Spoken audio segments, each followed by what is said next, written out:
Everyone, welcome back to the Evermore YouTube channel. It's Chris back with another Rumour Has It video. We're talking about players linked to Newcastle United in the summer transfer window. We all know with Champions League football coming, there's a massive need to improve on the squad, a massive need to add more quality, to add more depth. So there's loads of players linked to Newcastle United, and we're going to try and cover as many as we can.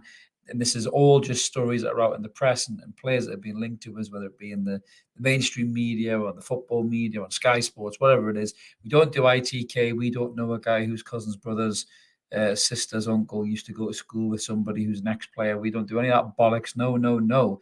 We just talk about players linked in the media. So that's what we're doing right now. And we're talking about two players who can play a real key position that we definitely need to be filled. It is that number 6 position or number 4 in old money, just for you, PK, watching along. If you're not too busy doing whatever it is you're doing. So let's talk about these two lads that have been linked to Newcastle United right now. Just before I do, little mention, if you haven't already, smash subscribe, come and join us. We're over 3,800 subs now, so we're closing on that 4K. I want to get to 4K before the season starts. That'd be an unbelievable achievement for us, and if you can help us do it, smash that button. We'd love you to come on board. And why not? We've got loads of crack over the summer for you. It doesn't matter the football's not there. We've got transfer chats and stats that we're going to get stuck into right now. Loads to talk about Newcastle United breaking news and the odd rant if anything pisses me off over the summer, which generally it probably does. So click the button, you won't regret it, guys. So let's get stuck in who we're talking about, these two midfielders. So this comes from the article in the Daily Mail in terms of the supposed transfer budget that nobody seems to know what it is. Is it 75 million? Is it 70 million? Is it 200 million? Who knows? I don't think the journalists really seem to know either. They just kind of take a bit of a punt on this as a bit of a safe bet hedger. But every single time we've talked about budgets, the budget has basically been surpassed, and we've ended up signing a player out of nowhere like Alexander Isak for 60-odd million quid. So the budget being 75 million quid, we are considering a few midfielders. We already did a video there not too long ago about Maddison and Gallagher. The other midfielders on the list that are being considered are probably more for a defensive-minded role, which is massively key in this midfield. I think some of the games that we've lost, some of the games that we've drawn, I think if we had somebody who could just sit in that hole and sweep up, I think possibly that result could have been a bit different. Obviously, Declan Rice is the dream signing, but I think that's going to be very hard for us to pull off, given the fact that the transfer fee is probably going to be 100+ million quid, unless the owners want to go big and they go, fuck it, screw FFP, let's just go bang, there's money for Declan Rice. I can't see that one really coming off. So these are alternatives for me. One of them is okay. The second one I'd much prefer, if I'm brutally honest with you. But I'm going to get stuck into each one of them individually now. So the first one, which I think would be, just about okay, is Scott McTominay. Now, I don't dislike Scott as a player. I think he's 25-year-old. He's a Scotland international. He grafts his nuts off. He's capable of playing in that defensive role. He's capable of moving forward as well. But the story goes Manchester United won 30 million quid for Scott. It sounds like he might be surplus to requirements for Ten Hag as he rebuilds that squad this summer. Manchester United might have to lower that expectation. I think Newcastle looking more closer to a valuation of £20 million. But we've had scouts watching them, I believe, in international games last season. Craig Hope is a firm believer that Newcastle United are interested in Scott McTominay. And Craig's normally one of the better ones. He doesn't normally talk bullshit. So I think he must have heard something through the corridors of whispers in amongst the training ground and press box and so forth. So let's have a look at Scott and see how we think he would fit into the squad. I mean, one thing before we look at the stats with Scott is aggression. He plays with aggression. He just looks pissed off, doesn't he, all the time? He's that kind of a throwback player that he'll throw himself into any tackles going, really. And I love that about a player. He may not be the most skillful player in the world, a little bit like Sean, to be honest with you. Not the most skillful player in the world, but he plays with his heart. He plays with passion. And I think he's the kind of player that would just fly on a last-ditch tackle to try and save the ball from going in the back of the net. And I like players like that. If we can get him for something like 20 million quid, I don't think it's a bad addition to the squad, because it gives you a little bit more balance in that midfield. And it also allows Bruno, who we've compared him to here, because Bruno technically was meant to be a defensive midfielder, it gives Bruno more license to play further forward in that more kind of fluid attacking midfielder role, and he can drop back in when he needs to. But looking at the individuals there side by side, it's very hard to compare anyone to Bruno Guimaraes, because he's the best player in the world. But yeah, so Scott McTominay is only 21 still, which is mad, because it feels like he's been along for ages. 21 years old, Bruno's 25. Scott has played 39 appearances he's made for Manchester United. He's only played 90 minutes 18 times, whereas Bruno's played 90 minutes for 36 times Newcastle United this season, because he's key and pivotal to what we do. But in those 18 90-minute games, Scott McTominay still managed to score 3 goals and get 1 assist. So it's not too bad, that, certainly from a deep line midfielder's position. Bruno's got 5 and 5, nice and easy one, that mark. Thanks for that. Passes-wise, obviously Bruno does way more passes than Scott does in a 90-minute game. I don't really think that's Scott's game. That's obviously where Bruno thrives. But when he does pass, Scott McTominay does generally get it on target. 81% of his passes find the feet. Most of his passes are short passes, what you call safe passes, but build-up play passes. So he generally does all right in that regard. Progressive passing is 2.77 versus Bruno's 7.33. So you can see what Bruno does for us further up the park. He's way more dangerous than he would be holding, which is why we need a player for this position. Key passing, Scott's got 0.55, Bruno's on 1.39, which again doesn't surprise you. Passes in the final third, 2.91 for Scott McTominay, 4.85 for Bruno Guimaraes. Tackles, obviously, Scott does more tackles than Bruno because I think generally is at the back more. Interceptions, he's a little bit down, so I don't think he reads the game as quick as Bruno does, but Bruno is brilliant, that kind of stuff. Recoveries, he's decent stats for Scott. He's obviously behind Bruno, but there's nothing to be too ashamed about on that because Bruno's right up there with some of the best in the league, as we've seen already. Fouls per game, obviously, Scott does give a few fouls away because that's just the way he plays, a competitive player.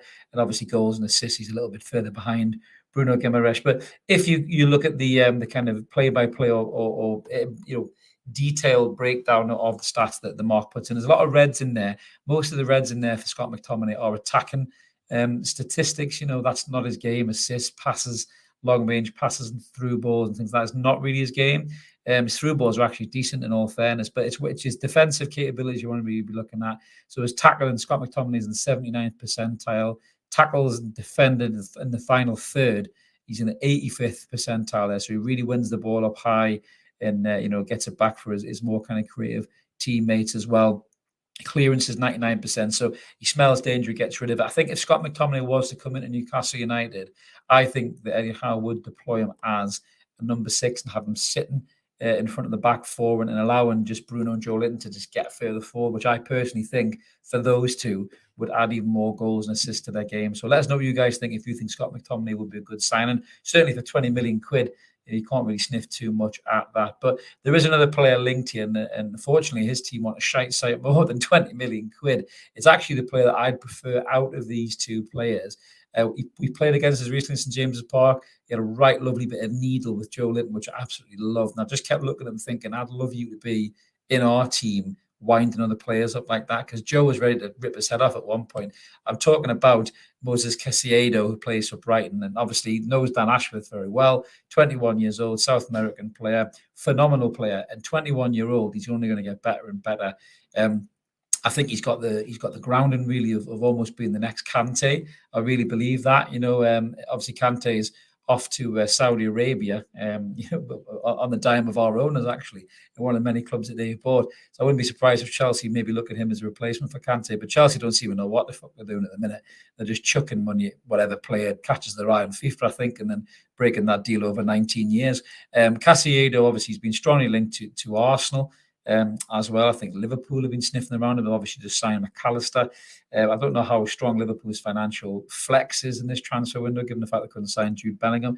But the biggest sticking point for this one is that Brighton want 80 million quid for this player, which to me, I just don't think that we are going to be able to do that in this window, not at all.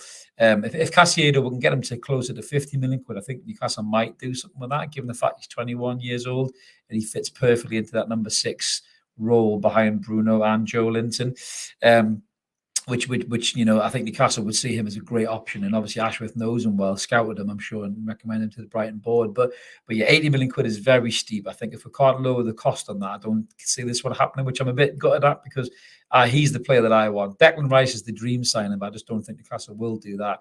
The next best thing for me is Moisés Caicedo from Brighton, and I really hope Newcastle do something to get this lad in. There will be some dead weight they will have to ship out the club, and there will be sellable assets too, just to get to move on.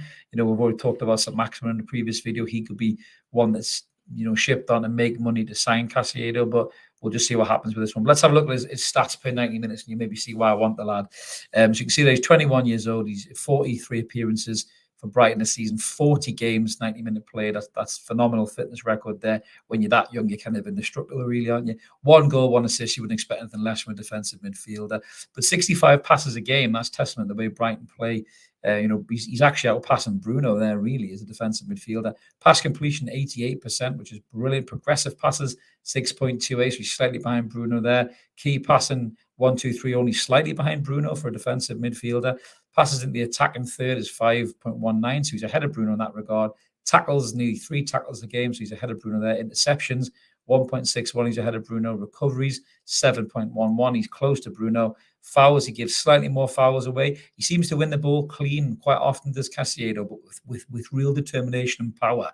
Put somebody on their arse, which for me is brilliant. And like I say, he was right in the face of Joe Linton. He was dragging him, he was pulling him, he was shoving him, he was going chest to chest him, and Joe Linton is fucking massive, and this lad wasn't scared at all of him. So that's the bit I love about him the most. Obviously, goals and assists don't really apply because he's a defensive midfielder. But moving on to the more detailed statistics, even though he's a defensive midfielder, you can see there on Mark's supercomputer, there's a hell of a lot of greens in place for this kid. So his passing is 85%.